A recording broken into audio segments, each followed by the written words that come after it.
వారు అన్యాయాన్ని ప్రశ్నిస్తారు, అరాచకం మీద గళమెత్తుతారు, గర్జిస్తారు. అలాగే అక్రమాన్ని నిలదీస్తారు, నిగ్గదీస్తారు. అందులో భాగంగానే వైకాపా అధినేత జగన్మోహన్ రెడ్డి ఇటీవల కాలంలో పర్యటనల పేరుతో ఆయన సృష్టిస్తున్నటువంటి గందరగోళం మీద వారు గళమెత్తారు.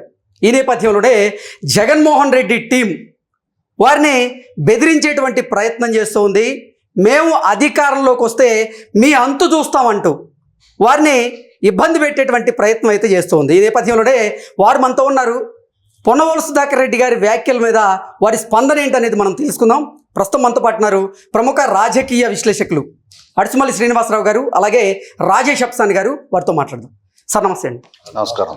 జగన్మోహన్ రెడ్డి ఇటీవల కాలంలో ఆయన చేస్తున్నటువంటి పర్యటనలు, ఆ పర్యటన తాలూకా గందరగోళం మీద మీరు ప్రశ్నించారు, ఆ అరాచకం మీద మీరు గలమెత్తారు. ఈ నేపథ్యంలో వారు గనక అధికారంలోకి వస్తే మీ అంతు చూస్తామంటూ మిమ్మల్ని పొన్నవోలు సుధాకర్ రెడ్డి బెదిరించేటువంటి ప్రయత్నం చేస్తున్నారు. దాని మీద మీ స్పందన ఏంటి సార్? అసలు ఇక్కడ యాక్చువల్గా పొన్నవోలు సుధాకర్ రెడ్డి గారు అంత సీరియస్గా స్పందించాల్సిన అవసరం ఉండదు మామూలుగా అయితే. కానీ సహజంగానే జగన్మోహన్ రెడ్డి గారి మీద నేను ప్రత్యేకించి ఆ సందర్భంలో ఒక టీవీ డిబేట్ చర్చా సందర్భంలో నేను చేసిన వ్యాఖ్యల పట్ల వాళ్ళకి ఖచ్చితంగా బాధ వచ్చి ఉంటుంది, వస్తుంది, సహజం అది. అయితే వాళ్ళు కూడా అదే విధంగా సమాధానం చెప్పగలిగి ఉండాలి. దానికి వాళ్ళ మోకలను మా మీద తోలాల్సిన అవసరం లేదు. ఎందుకంటే మా భాష ఎప్పుడు కూడా చాలా అదుపులో ఉంచుకుని. ఇప్పుడు పొన్నవోలు సుధాకర్ రెడ్డి గారి స్పందనకి నాకేం విచిత్రం అనిపించలేదండి. పైగా నాకు ఆయన వార్నింగ్లో ఇస్తుంటే నాకు ఒక రకంగా చెప్పాలంటే ఆయన ఫీల్ అవ్వకూడదు, ఆయన పట్ల నాకు గౌరవం ఉంది. ఎందుకంటే ఆయన సీనియర్ కౌన్సిల్ ఆంధ్రప్రదేశ్ ప్రభుత్వంలో ఏజీగా చేసాడు ఆయన గతంలో. కాబట్టి అతను చదివిన చదువుకు కానీ అతని హోదాలకు కానీ మన గౌరవం ఇవ్వాలి, అతని వయసుకి కానీ.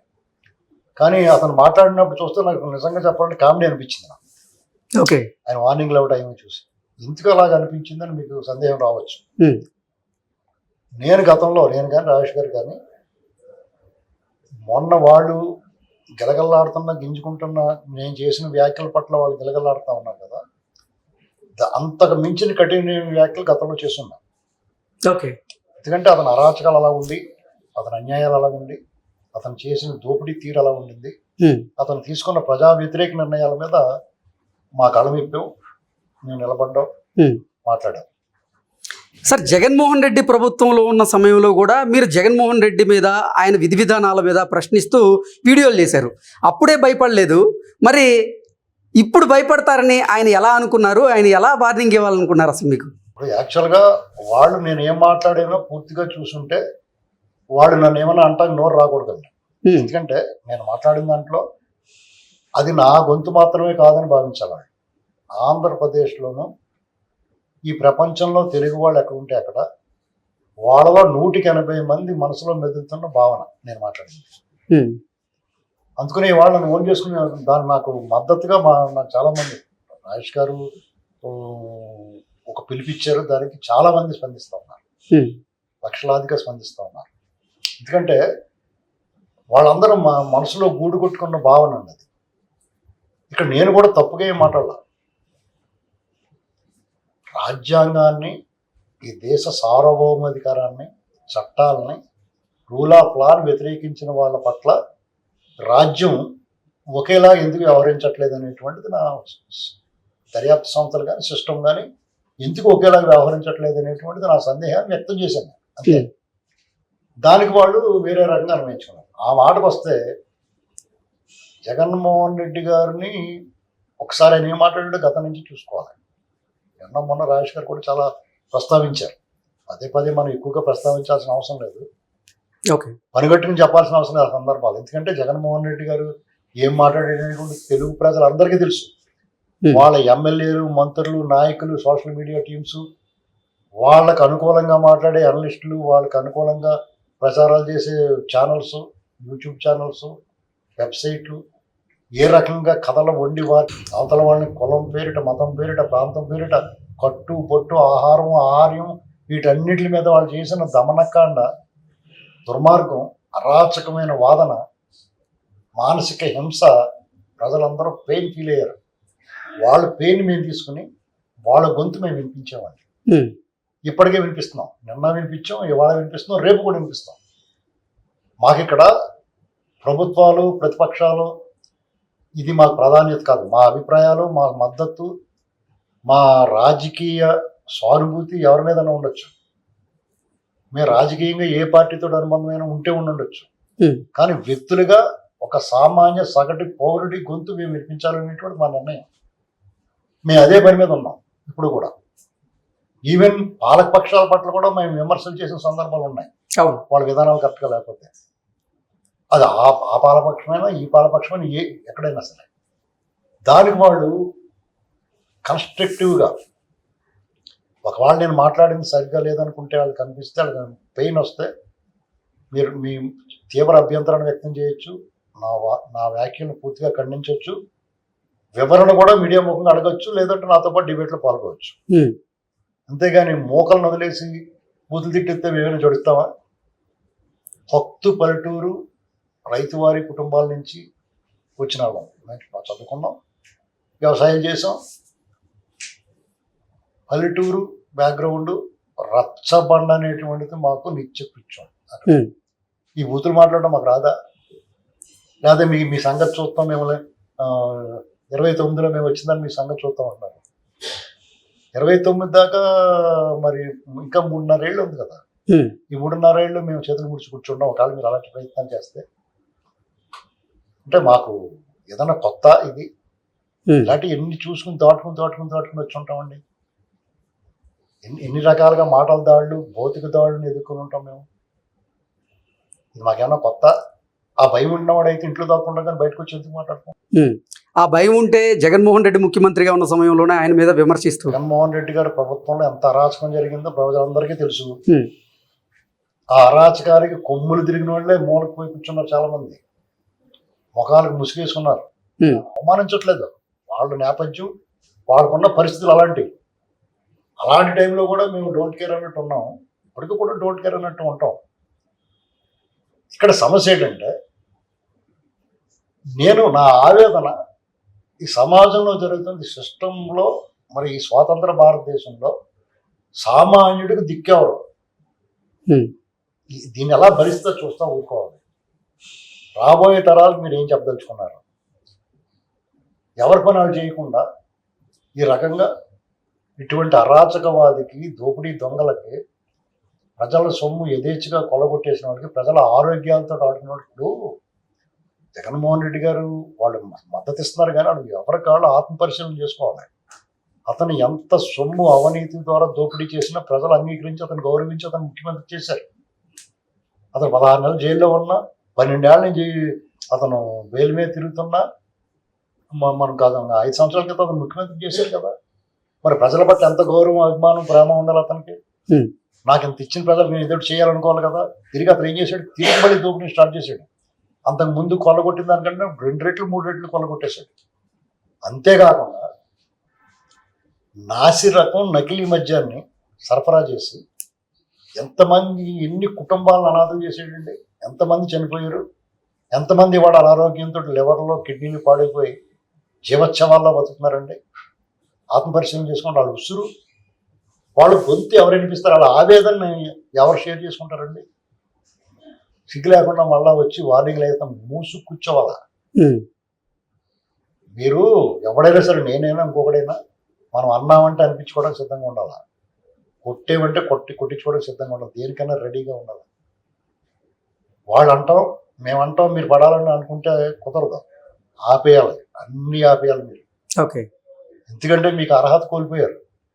మీకు ప్రజలు రాజకీయంగా మిమ్మల్ని ఊడ్చావతలు పారేశారు, నైతికంగా మీకు అర్హత కోల్పోయారు. మీరు ఎవరిని ప్రశ్నించలేరు. మీరు జగన్మోహన్ రెడ్డి ప్రతిపక్ష నేతగా ఉన్నప్పుడే చంద్రబాబు నాయుడు గారిని కొట్టి చంపండి, కాల్చి చంపండి అని మాట్లాడాడు. ఆయన చావుని కోరుకున్నాడు, అతను మేము చావుని కోరుకోమండి. జగన్మోహన్ రెడ్డి ఘోరంగా ఓడిపోవాలి అని కోరుకున్నాం, ఓడిపోయాడు. సార్, అరాచకానికి వ్యతిరేకంగా గలమెత్తుతున్న వారి గొంతు నొక్కేయాలనే ప్రయత్నం జరుగుతోంది. మీ ఆత్మస్థైర్యం దెబ్బతీసేలాగా కొన్ని వ్యాఖ్యలు చేస్తున్నారు, ఇలా బెదిరింపులకు పాల్పడుతున్నారు కదా, ఏంటి మీకేమనిపిస్తుంది సార్ అసలు? ఇప్పుడు అదేనండి, ఇప్పుడు అతను మేము చావుని కోరుకోమండి, అతను ఘోరంగా ఓడిపోవాలని కోరుకున్నాం. అతను ఓడిపోతాడని కూడా చెప్పాము మేము. ఎలక్షన్ల ముందు కాదు మేము చెప్పింది, ఎలక్షన్లకు 3-4 ఏళ్ళు ముందు చెప్పాం మేము. దూరంగా ఓడిపోతారు. అతని వ్యవహార తీరు, అతని వ్యవహార శైలి, ప్రజా వ్యతిరేక నిర్ణయాలు చూసి ఇటువంటి వాడు ప్రజలు అంగీకరించిన అతను అరాచకం చూసి అని చెప్పాం. అతను మేము అనుకున్నట్టుగానే ఘోరంగా ఓడిపోయాడు. ఇప్పుడు మేమేం కోరుకుంటున్నాం అంటే అతను చేసిన తప్పులకు శిక్ష అనుభవించాలి, ఓకే, జైలుకి వెళ్ళాలి. ఇది మేము కోరుకునేది. అతను చనిపోవాలని కోరుకోండి మేము. అయితే వాళ్ళు దానికి మీరు అడిగినట్టుగా వాళ్ళు మా మీద బెదిరింపులు లేకపోతే వ్యక్తిత్వ హననం చేయడానికి ట్రై చేస్తా ఉన్నారు. We don't care just. ఎందుకంటే దాని అసలు లక్ష్యం ఇప్పుడు భీష్ముడు సెకండ్లతో యుద్ధం చేయడండి, ఆయుధాలను వదిలేస్తాడు కదా. అవును, డెఫినెట్గా నా ఆలోచన అలాగే ఉంటుంది. నువ్వు వీరుడితోటే యుద్ధం చేయాలా, దమ్ముగా మాట్లాడాలి. మీకు దమ్ము ఉంటే మాట్లాడాలా, అంతేగాని అందరూ దాక్కుని ఏమన్నా తీసుకొచ్చి ఆడుకొని కూర్చోబెట్టి మాట్లాడిస్తే నేను ఇవాడికి నేను మొన్న మాట్లాడిన మాటలు ఇవాడికి కట్టుకుంటున్నాను. నా ఆవేదన అర్థం చేసుకోండి ఎవడన్నా. ఈ సిస్టమ్ ఎలా పనిచేస్తే దర్యాప్తు సంస్థలు ఏం పీకుతున్నాయి, ఎందుకు వదిలేశారు, ఇతను ఏంటి స్పెషల్, ఇతను ఏమైనా జరి ఎంట్రీలు ఉన్నాయా? ఒక సామాన్యుడు తప్పు చేస్తే ఎలా వ్యవహరించాలో, ఇతను తప్పు చేస్తే ఎలా వ్యవహరించాలో రెండు ఒకలాగే ఉన్నాయా? ఇది దేశం ముఖ్యంగా తెలుగు ప్రజల మనసులో మెదులుతున్న ప్రశ్న ఇది. దీనికి సమాధానం చెప్పి ఫస్ట్ జగన్మోహన్ రెడ్డి వాళ్ళ గ్యాంగ్ చేసిన వ్యాఖ్యల పట్ల ఈ సిస్టమ్ ఎలా స్పందించింది, దానికి సమాధానం చెప్పిన తర్వాత మాతో మాట్లాడమనండి. రాజేష్ అప్సన్ గారు, మీరు చెప్పండి. అడుసుమల్లి శ్రీనివాసరావు గారిని బెదిరిస్తూ పొనవోలు సుధాకర్ రెడ్డి గారు చేసినటువంటి వ్యాఖ్యల్ని ఎలా చూడాలంటారు? ఇప్పుడు పొనవోలు సుధాకర్ రెడ్డి గారు ఈ వ్యాఖ్యలు చేసే ముందు అసలు ఈ వ్యాఖ్యలు చేయడానికి ఉన్న పూర్వపరాలను ఒకసారి ఆయన విశ్లేషించుకుంటే, తనను తాను అంతర్ముఖంగా ఆలోచించుకుంటే వాళ్ళ మీడియా ముఖంగా వచ్చి మాట్లాడే నైతికతే వాళ్ళకు ఉండదు. శ్రీనివాసరావు గారు చెప్పిన దాన్ని కాంటెక్స్ట్ లో నేను కూడా మాట్లాడుతున్నా. సార్, ఆ మధ్యకాలంలో పుల్వామాలో యాత్రికులని వాళ్ళ మతం అడిగి చంపారు. అవును, అంటే ఈ దేశంలో మత విద్వేషాలు, మత ఘర్షణలు పెంచే లక్ష్యంతో పరాయి ఘటన మీద నుంచి వచ్చిన ఉగ్రవాదులు చేసిన పని అది. ఆ ఉగ్రవాదుల్ని పెంచి పోషిస్తున్నారు అని చెప్పని భారత ప్రభుత్వం ఆ పెంచి పోషిస్తున్న గడ్డ మీద ఉన్న ఉగ్రవాద శిబిరాల మీద ఆపరేషన్ సింధూర్ అని చెప్పని దాడి చేసింది, వాళ్ళ స్థావరాల్ని పేల్చేసింది. అంటే ఒక దేశ అంతర్గత వ్యవహారాల్లో ఇన్వాల్వ్ అయ్యి అక్కడ ప్రజల మధ్య, సమూహాల మధ్య ఘర్షణలు పెంచే ప్రయత్నానికి ఎవరు పాల్పడ్డా ప్రభుత్వాలు అంత కఠినంగా వ్యవహరిస్తాయి. అంటే క్రాస్ బోర్డర్ టెర్రరిస్టులు కాబట్టి వాళ్ళని శత్రువులుగా చూసి ఇక్కడ సమాజంలో పెద్ద మనుషులుగా, నాయకులుగా చలామణవుతున్న వాళ్ళు ఇక్కడ ప్రజల మధ్య విద్వేషాలు పెంచడానికి, ప్రజల మనోభావాలతో చెలగాట మారతా, ఇక్కడ శాంతి భద్రతలకు విఘాతం కలిగించే విధంగా ఇక్కడ ప్రభుత్వాలని, రాజ్యాంగాన్ని, చట్టాన్ని ధిక్కరిస్తూ ఉన్నప్పుడు వీళ్ళ మీద ఏం చర్యలు తీసుకోవాలి? ఎగ్జాక్ట్. అంటే వాడెవడో వేరే దేశం నుంచి బోర్డర్ దాటి వచ్చాడు కాబట్టి వాడి మీద మాత్రం మనం చర్యలు తీసుకుంటాం, కానీ మన గడ్డ మీద అంతకన్నా ఎక్కువ విధ్వంసాన్ని సృష్టించే ప్రయత్నం చేస్తా ఉన్నప్పుడు, ప్రజలని నిలువున విద్వేషాలతోటి ప్రజల మధ్య చీలికలు తెస్తా ఉన్నప్పుడు, రాజకీయంగా తమ మనుగడను సాగించుకోవడం కోసం ఈ ప్రజల మధ్య విభజించు పాలించు అన్న విధానంతో పోర్చలేని అగాధాలు సృష్టిస్తా ఉన్నప్పుడు, ఏ జగన్మోహన్ రెడ్డి పాలనా హయాంలో కోట్లాది మంది భక్తులకి ఆరాధ్యదైవమైన శ్రీవారి ప్రసాదంలో వినియోగించే నెయ్యి ఉద్దేశపూర్వకంగా 68 లక్షల కిలోల నెయ్యి సరఫరాతోటి కల్తీ చేయించారు అని స్పష్టం అయిన తర్వాత, ఇన్ని కోట్ల మంది ప్రజల మనోభావాలతోటి ఆడుకుని ఇన్ని సంవత్సరాల, వందల సంవత్సరాల చరిత్ర కలిగిన ఆలయ ప్రతిష్టను మంటగలిపే ప్రయత్నానికి పాల్పడ్డ ఈ ద్రోహులకి ఏ శిక్ష విధించాలి? ఇవాళ ఆ పుల్వామాలో జరిగిన మతం ప్రాతిపదిక మీద జరిగిన దాడికి ఇక్కడ కోట్లాది మంది భక్తుల మనోభావాలతో ఆటలాడుకున్న దానికి మధ్య వ్యత్యాసం ఏంటి? ఏం వ్యత్యాసం ఉంది అని చెప్పని ఓకే, స్పష్టంగా నాడు పాలక మండలి చైర్మన్ సుప్రీంకోర్టుని అప్రోచ్ అయ్యి అతను కోరుకున్న విచారణ సంస్థ విచారణ జరిపి ఇక్కడ తప్పు జరిగింది అని చెప్పని నిర్ధారణ చేసింది. అరెస్టులు చేస్తా ఉంది, జైళ్లలో ఉంటున్నారు, ఇప్పటికీ విచారణలు ఎదుర్కొంటా ఉన్నారు. ఇంకా ఇంతటి ఘోర అపచారానికి పాల్పడ్డ వాళ్ళు ఇన్ని కోట్ల మంది మనోభావాలతోటి అంటే ఏంటి, ఆ హైందవాన్ని, ఆ ఆలయ ప్రతిష్టని మంట కలపటమే లక్ష్యంగా ఈ చర్యలకు పాల్పడ్డారనేది అర్థమవుతుంది కదా. ఇటువంటి వాళ్ళ మీద ఏం చర్యలు తీసుకోవాలి? ఏ ధైర్యంతో, భయము, పక్షపాతము, రాగద్వేషాలకు అతీతంగా పరిపాలన చేస్తామని రాజ్యాంగం మీద ప్రమాణ స్వీకారం చేసిన పాలకుడు పక్షపాత ధోరణితో ఇంకొక ఆలయం పట్ల, ఇంకొక భక్తుల పట్ల వివక్షతో, వాళ్ళ మనోభావాల్ని దెబ్బతీయాలనే ఒక కుట్రతో, కుతంత్రంతో బెస్ట్ క్వాలిటీ నెయ్యి కర్ణాటక రైతు సమాఖ్య నుంచి సప్లై అవుతుంటే ఆ నెయ్యిని కాదు అని చెప్పని, అసలు నెయ్యే కాని పదార్థాన్ని సంవత్సరాల తరబడి సరఫరా చేసి 68 లక్షల కిలోలంటే 6,800 టన్నులు, 340 ట్యాంకర్లు నెయ్యి లాంటి పదార్థాన్ని తీసుకొచ్చి సార్ 2019 నుంచి 2024 మధ్యకాలంలో తిరుమల తిరుపతి దేవస్థానం ద్వారా అక్షరాల 20 కోట్ల లడ్డూల్ని, నకిలీ లడ్డూల్ని సరఫరా చేసినట్లుగా వార్తలు వస్తూ ఉన్నాయి. అసలు ఏంటి సార్, ఎలా చూడాలి? 20 కోట్ల లడ్డూలు అంటే మనకందరికీ తెలుసు కదా. సహజంగా మనతో సహా మనం తిరుపతి వెళ్ళి వస్తే మనం ఒక్కడమే లడ్డు తినం. ఒక 2-3 లడ్లు మనం కొనుక్కొచ్చుకుంటే మన ఇంటి చుట్టుపక్కల వాళ్ళతోటి, మన ఆఫీస్ సహచరులతో కూడా షేర్ చేసుకుంటాం ప్రసాదాన్ని. అవును. అంటే ఈ 20 కోట్ల లడ్డూలు కనీసం అంటే కనీసం ఒక 50-60 కోట్ల మంది ఈ 5 సంవత్సరాల కాలంలో ప్రసాదం రూపంలో వాళ్ళు తీసుకొని ఉంటారు. అత్యంత పవిత్రమైన శ్రీవారి ప్రసాదంగా భావించి వాళ్ళు ఆ నైవేద్యాన్ని స్వీకరించారు. అంటే ఇంతమంది మనోభావాలతోటి ఆటలాడుకున్న వ్యక్తికి ఏ పనిష్మెంట్ విధించాలి, ఏ విధంగా ట్రీట్ చేయాలి, ఏ విధంగా సంబోధించాలి అతన్ని? ఇక్కడ గమనించుకోవాల్సింది, ఇప్పుడు నేను చెప్పింది ఒక అంశమే. అతను 12 సంవత్సరాల 2 నెలల 2 రోజులుగా 11 సిబిఐ కేసుల్లో కండిషన్ బెయిల్ మీద ఉన్న అక్యూజ్డ్ నెంబర్ 1. ఆ బెయిల్ తీసుకున్నప్పుడు న్యాయస్థానం దగ్గర చేతులు జోడించి ఏ షరతులకి లోబడి బతుకుతానని చెప్పని సంతకం చేసి వచ్చావు. చట్టాన్ని ధిక్కరించను, విచారణకు సహకరిస్తా, సాక్షులను ప్రభావితం చెయ్యను, ప్రలోభ పెట్టను, మీరు ఎప్పుడు పిలిస్తే అప్పుడు విచారణకు హాజరవుతా అంటే ఆ రోజు బెయిల్ ఇస్తే చాలరా భగవంతుడా అని చెప్పని బతుకు జీవుడు అనుకుంటా వాళ్ళు పెట్టిన నిబంధనలన్నిటికీ తలూపి సంతకాలు పెట్టొచ్చి ఇవాళ చట్టాన్ని ధిక్కరించే డ్యూటీలో ఉన్న పోలీస్ ఆఫీసర్లని సప్త సముద్రాల అవతల ఉన్న ఈడ్చుకొచ్చి బట్టలు తీస్తా అని చెప్పని బెదిరిస్తున్నావు. రీసెంట్ గా రాజ్యాంగబద్ధంగా ప్రజల చేత ఎన్నికబడ్డ రాష్ట్ర ముఖ్యమంత్రిని బావిలో దూకు చావు అని చెప్పని శాపనార్థాలు పెట్టావు.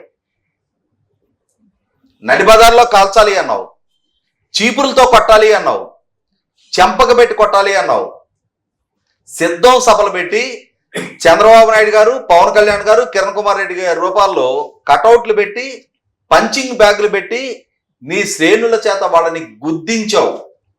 అంటే భౌతిక దాడులకి ప్రేరేపించావు. ఆ ఉన్మాదం నీలో ఉంది కాబట్టి ఇవాళ నీ శ్రేణులు గంగమ్మ జాతరలో పొటేళ్లు తలను నరికినట్టు తెలుగుదేశం వాళ్ళ తలను నరుకుతాము అంటుంటే ఏందిబ్బా అది సినిమా డైలాగే కదా అని చెప్పని సమర్థించుకుంటున్నావు. ఇంతటి హింసోన్మాదంతో సమాజంలో హింసని ప్రేరేపించే వ్యక్తి నాయకుడిగా ఒక పార్టీకి ఉండి అతను రాజ్యాంగబద్ధంగా తనకు దక్కిన ఈ బెయిల్ అవకాశాన్ని సద్వినియోగం చేసుకొని ఇవాళ అధికారంలోకి వచ్చి, నువ్వు ఇందాకే నేను చెప్పా, అధికారంలోకి వచ్చినాడు ఏమని ప్రమాణ స్వీకారం చేసావు? భయము, పక్షపాతము, రాగద్వేషాలకు అతీతంగా పరిపాలన చేస్తా అన్నావు. అటువంటి వ్యక్తివి రాష్ట్రంలో శాంతి భద్రతలు కాపాడాల్సిన బాధ్యత నీదై ఉన్నా 70 కోట్ల సభ్యత్వం ఉన్న ఒక పార్టీ కేంద్ర కార్యాలయం మీద నువ్వు దాడికి నీ శ్రేణులు పంపించావు అనంటే, భౌతిక దాడులకు పాల్పడ్డావు అనంటే, అక్కడ ఆస్తుల విధ్వంసానికి ప్రయత్నం చేశావు అనంటే, పాల్పడ్డావు అనంటే కారణం రేపు రోజున ఆ 70 లక్షల మంది కూడా నీ శ్రేణుల్లాగా వీధి పోరాటాలకు సిద్ధమై రోడ్డెక్కితే రాష్ట్రం అంతర్యుద్ధంగా మారిపోద్ది. అంటే పాలకుడికి ఉండాల్సిన లక్షణమేనాది? నాయకుడికి ఉండాల్సిన లక్షణమేనాది? నువ్వు సాక్షాత్తు రాష్ట్ర ముఖ్యమంత్రి నడిబజార్లో కాల్చాలి అంటావు. నీ శ్రేణులు వేటలను నరికినట్టు నరుకుతాము అంటున్నారు. రప్ప అంటున్న వాళ్ళని నేను సమర్థిస్తున్నావు. డ్యూటీ చేస్తున్న పోలీస్ అధికారులని బట్టలోడదీస్తా అంటున్నావు. నీ పర్యటన సందర్భంగా ఒక్క పర్యటనలోనైనా సరే పోలీసులు విధించే నిబంధనలకు నువ్వు కట్టుబడి ఉన్నావా? ఒక్క పర్యటన అయినా సరే యాజ్ పర్ షెడ్యూల్ నీ పర్యటన ముగించావా? ఎందుకు ఈ బల ప్రదర్శన చేస్తున్నావు? ఎందుకు ఈ బల ప్రదర్శన చేయడం కోసం చట్ట ఉల్లంఘనకు పాల్పడుతున్నావు, ధిక్కరిస్తూ ఉన్నావు? అన్నిటికన్నా ముఖ్యంగా ఇన్ని ఉల్లంఘనకు పాల్పడతా ఉన్నప్పుడు ఇవాళ ఏదో పనవలు సుధాకర్ రెడ్డి ఏదో మేము కేసులు పెడతామని ఉడతూపు లూపితే, లేదు వాళ్ళ సోషల్ మీడియా మేము పొడి చేస్తాం పీకేస్తాం అని చెప్పని వాళ్ళ పోస్టుల్లో రాస్తే ఇక్కడ మాకేమో రోమాలు నిక్కపొడుచుకుంటాయా? ఇందాకే శ్రీనివాసరావు గారు చెప్పినట్టుగా పల్లెటూరు పొలాల గట్ల మీద నుంచే మేము వచ్చాం. గ్రామీణ ప్రాంత రాజకీయాలు, కక్షలు, వైషమ్యాలు, ఘర్షణలు, దాడులు, ప్రతిదాడులు అన్ని చూస్తూనే పెరిగాం, అన్ని చేస్తూనే పెరిగాం. ఎవరికి బహుశా అంటే వీళ్ళేదో కద్దరు చొక్కాలు వేసుకొని మీడియా ముందు మాట్లాడుతున్నారులే అనుకుంటున్నారేమో. దాని వెనక చాలా నేపథ్యం ఉంది. ఇవాళ 2019 మే 30 ఒకసారి జగన్మోహన్ రెడ్డి రాష్ట్రానికి పాలకుడిగా బాధ్యతలు చేపట్టిన తర్వాత అతనికి వ్యతిరేకంగా ఈ గళం ఎత్తడానికి సంకోచిస్తున్న రోజుల్లో బాటంగా కెమెరా ముందుకు వచ్చి మా పేరుతో మేము మాట్లాడాం. ఆయన ఏదో బక్కగా ఉన్నాడు, బెదిరిస్తే బెదిరిపోతాడు అనుకుంటే ఆ బక్కతనం వెనక చాలా బలమైన గుండె ఉంది. జీవితంలో చాలా ఆటుపోట్లు చూసిన నేపథ్యం ఉంది. ఆ బక్క మనిషిని కాపాడుకోవడానికి ప్రజలు ఉన్నారు, వ్యవస్థలు ఉన్నాయి, చట్టం ఉంది. ఇవాళ పనవలు సుధాకర్ రెడ్డి ఆయన మీద కేసు పెడతానంటున్నాడు. తిరిగి కేసులు పెట్టడానికి ప్రయత్నం చేస్తే నేను గతంలోనే చెప్పేవాడిని, జగన్మోహన్ రెడ్డి మీద అతని పాలనలో జరిగిన ఉల్లంఘనల మీద చంద్రబాబు నాయుడు గారు ఉచితంగా ఇసుకిచ్చారు అన్న కారణం మీద ప్రభుత్వ ఆదాయానికి గండి కొట్టారని చెప్పని జగన్మోహన్ రెడ్డి కేసు నమోదు చేయించాడు. ప్రభుత్వ వనరులకి గండి కొట్టడం అంటే ఏంటో ఇప్పుడు నేను చెప్తా. కోట్లాది రూపాయల ప్రజాధనంతో నిర్మాణం చేసిన ప్రజావేదికని కూల్చేయాలన్న నిర్ణయం జగన్మోహన్ రెడ్డిది.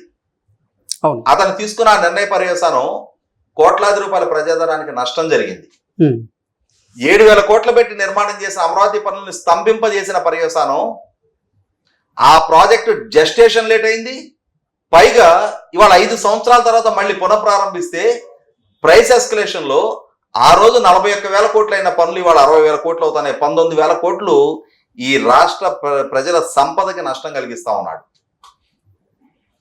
పోలవరం ప్రాజెక్టు సక్సెస్ఫుల్ గా గిన్నిస్ రికార్డు సృష్టించిన కాంట్రాక్ట్ సంస్థ నిర్మాణం చేస్తుంటే కేవలం ఇతని నేను ఇందాకే చెప్పిన భయము, పక్షపాతము, రాగద్వేషాలకు అతీతంగా అన్న దాన్ని ఉల్లంఘించి పక్షపాత ధోరణితో తన మనిషిగా కాంట్రాక్ట్ ఇచ్చుకోవాలనే దురుద్దేశంతో, దుర్బుద్ధితో ఆ టెండర్ రద్దు చేసి కేంద్ర ప్రభుత్వం పదే పదే చెప్తా ఉంది ఇటువంటి నిర్ణయం పర్యవసానం రేపటి రోజున ప్రాజెక్టు భవిష్యత్తు మీద ప్రభావం చూపుతుంది అని.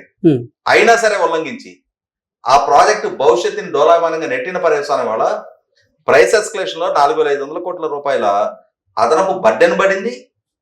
డయాఫ్రమ్ వాళ్ళు కొత్తగా నిర్మాణం చేయాల్సి వస్తుంది. అన్నిటికన్నా ముఖ్యంగా 2020 డిసెంబర్ కి పూర్తి కావాల్సిన ప్రాజెక్టు 2027 వరకు అంటే 7 సంవత్సరాల పాటు ఆ ప్రాజెక్టు వల్ల 960 మెగావాట్లు ఒక్కొక్క సంవత్సరానికి రాష్ట్రానికి అందాల్సిన జల విద్యుత్ కూడా అందకుండా పోతుంది. ఆ ప్రాజెక్టు నిర్మాణం వల్ల రాష్ట్రానికి దక్కాల్సిన ప్రయోజనాలు కూడా దక్కకుండా పోతా ఉన్నాయి. ఎవరు బాధ్యుడు? కేంద్ర ప్రభుత్వం పదే పదే చెప్పింది పవర్ పర్చేసింగ్ అగ్రిమెంట్ల రద్దు ఒక మూర్ఖపు నిర్ణయం. రాష్ట్ర పెట్టుబడుల మీద, దేశ పెట్టుబడుల మీద తీవ్ర ప్రభావం చూపుతాయి. దేశ పెట్టుబడిదారులు, అంతర్జాతీయ పెట్టుబడిదారులు కూడా దేశంలోకి అడుగు పెట్టడానికి వెనకడిగా వేస్తారు అని చెప్పిన మూర్ఖత్వంగా అతను తీసుకున్న నిర్ణయ పర్యవసానం సుప్రీంకోర్టు ఆదేశాల మేరకు ఒక్క యూనిట్ ఖరీదు చేయకుండా 9,000 కోట్ల రూపాయలు ఆ సంస్థలకు నష్టపరిహారం కట్టించిన ప్రబుద్ధుడి జగన్మోహన్ రెడ్డి. ఇట్లా చెప్పుకుంటూ వెళ్తే ఒక 100 సంఘటనలు చెప్పగలుగుతాం అతని హయాంలో జరిగిన నష్టాలు. ఓకే. ఇవాళ చంద్రబాబు నాయుడు గారి మీద ప్రభుత్వ పాలసీ ప్రకారం ప్రకృతి వనరైన ఇసుకను ఉచితంగా ఇవ్వటం అనే ఒక్క నిర్ణయానికి నువ్వు కేసు నమోదు చేయించావే, ఇప్పుడు నీ మీద కేసులు ఎన్ని నమోదు చేయించవచ్చు? ఏ ప్రజాబాహుళ్యంలో మాకు ఆ మాత్రం అవగాహన లేదా?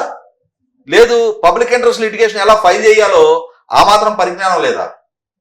ఒకనాడు తెలుగుదేశం పార్టీ ఫైల్ చేసిన పబ్లిక్ ఇంట్రెస్ట్ లిటిగేషనే 16 నెలలు జైల్లో చెప్పుకుడు తినిపించింది ఈ జగన్మోహన్ రెడ్డిని. కాబట్టి ఇవాళేదో మాకే వ్యవస్థలు ఉన్నాయి, పొనగోలు సుధాకర్ రెడ్డి గొప్ప లాయరు అని చెప్పని నేను చెప్తున్నా.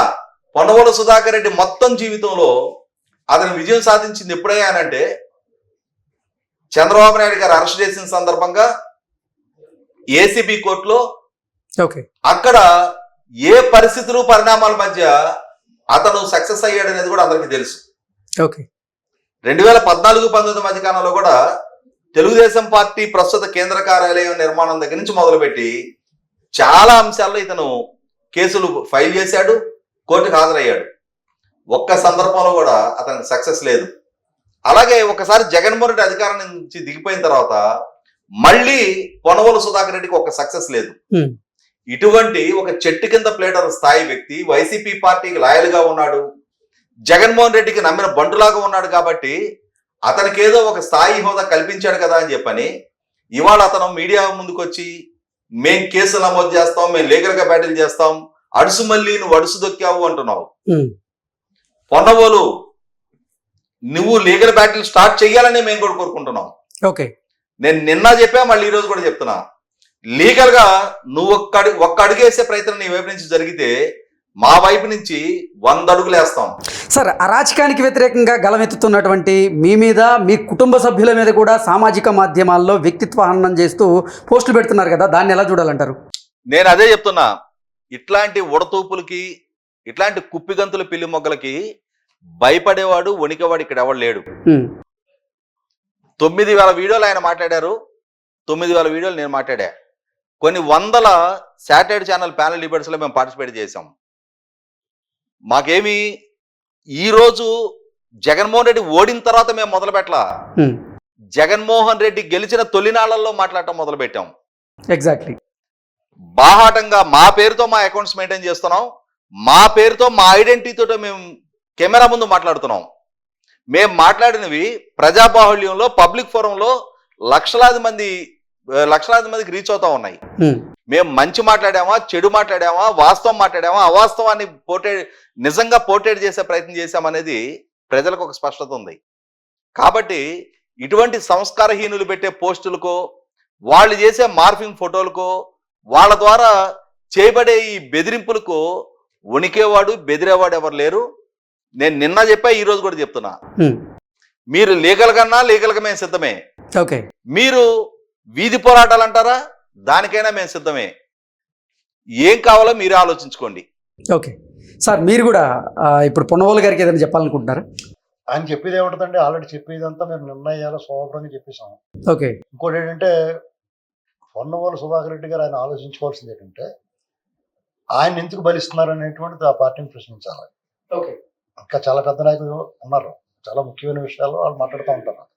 ఈయన ఎందుకు ముందు నెట్టారండి, అది ఆయన ఆలోచించుకోవాలి. ఎందుకంటే ఇక్కడ అసంబద్ధమైన వాదన వినిపిస్తుంది, వాళ్ళు వినిపించగలుగుతారు. ఎందుకంటే వాళ్ళు చేసిన వాళ్ళు నిజాయితీగా పర్ఫెక్ట్గా పనిచేసి ప్రజారంజకమైన పరిపాలన చేసి వాళ్ళ వ్యవహార శైలి విధానాలు పర్ఫెక్ట్గా ఉండి ప్రజల ఆమోదం పొంది ఉంటే వాళ్ళకు విలువ ఉంటుంది.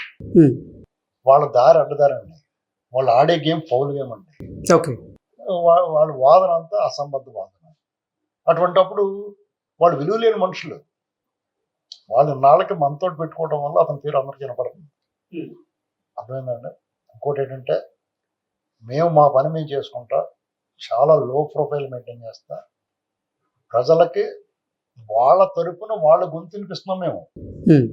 మేము మాట్లాడేదంతా కూడా లక్షలాది మంది ప్రజలు మనోభావాలను మేము వినిపిస్తున్నాం. అందుకనే మమ్మల్ని ఓన్ చేసుకున్నారు. వాళ్ళు ఊరికనే ఏది రాదు కదా. మేము నిజాన్ని నిర్భయంగా జగన్మోహన్ రెడ్డి చేసిన అరాచకాన్ని స్పష్టంగా ఏమాత్రం సస్పెషన్ లేకుండా, భేషజం లేకుండా చెప్తా ఉన్నాం. మొన్న చెప్పాం, నిన్న చెప్పాం, ఇవాళ చెప్తాం, రేపు చెప్తాం. అసలు అందులో మొగమాటమే లేదు. అతను కఠిన కారాగార వాసానికి వెళ్ళేంత వరకు కూడా మేము విశ్రమించేది లేదు. అతను ఘోరంగా ఓడించాలనుకున్నాం, ఓడించాం. అందులో మా పాత్ర ఉంది, డెఫినెట్గా మేము క్లెయిమ్ చేసుకుంటాం వాళ్ళ విషయంలో. మాలాగా లక్షలాది మంది కార్యకర్తలు, ఆయా పార్టీల కార్యకర్తలు రక్తాలు చిందించారు, ఆస్తులు కోల్పోయారు, ప్రాణాలు కోల్పోయారు. వాళ్ళందరి గొంతు మేము వినిపించామండి. దానికి ఇవాళ ఏదో అతను బెదిరించో లేకపోతే ఏదో చేసో పదే పదే బెదిరించేయడానికి కూడా అంటాం. మేము దాన్ని కామెడీగా తీసుకున్నాం ఒక రకంగా చెప్పాలంటే. సరే, మరీ మనం సైలెంట్గా సమాధానం అతను కౌంటర్ వేసాడు, మేము ఎన్కౌంటర్ చేయాలి కదా. ఎన్కౌంటర్ అంటే ఇది రాజేష్ గారు మాట్లాడారు చూసారా, ఎన్కౌంటర్ అంటే. ఓకే సార్, ఇద్దరికి థ్యాంక్ యూ సో మచ్.